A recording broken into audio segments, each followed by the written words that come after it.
राधे राधे भक्तों। आज माघ मास का 18वां दिन है, तो 18वें दिन की कथा की तरफ चलते हैं। धर्म उपदेश। गुरु वशिष्ठ जी ने कहा, हे राजन, वह राक्षस समझ गया था कि उसके सहस्त्रों वर्षों के पाप कर्मों का नाश हो चुका है, परंतु अभी तक उसको ज्ञान मार्ग की पूर्ण जानकारी नहीं थी। अंततः राक्षस ने कांचन मालिनी के पैर पकड़ लिए और बोला, हे देवी, मैं घोर पापी हूँ।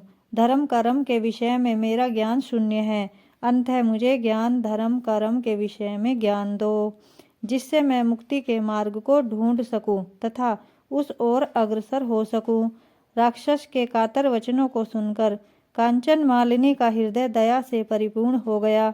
उसने राक्षस के सिर पर पवित्र हाथ फेरा और कहा, हे भद्र, अब तुम्हारा पाप कर्म नष्ट हो चुके हैं। मैं अनेकों वर्षों से विधि पूर्वक माघ स्नान कर रही हूँ।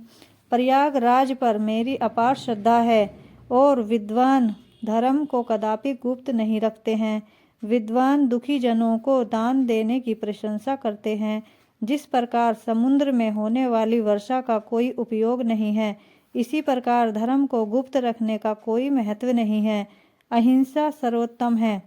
साधु संतों की सेवा, सज्जन समागम, काम वासना का हनन, पर निंदा का त्याग, सत्य भाषण, दीन दुखियों की सेवा तथा प्रभु विष्णु और शंकर भगवान की आराधना सर्वश्रेष्ठ है।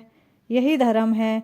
माया व ममता का त्याग सर्वश्रेष्ठ है। धर्म, तप, उपकार व दया प्रत्येक प्राणी के आभूषण हैं। अंततः हे भद्रे, अब तुम अनेकानेक वर्षों तक शुभ कर्म करते रहो और देवलोक का आनंद प्राप्त करते रहो।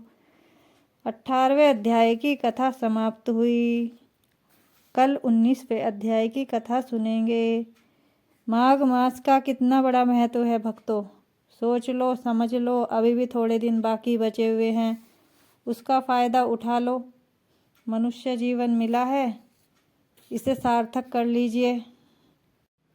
बोलो माघ मास की जय। बोलो प्रयागराज महाराज की।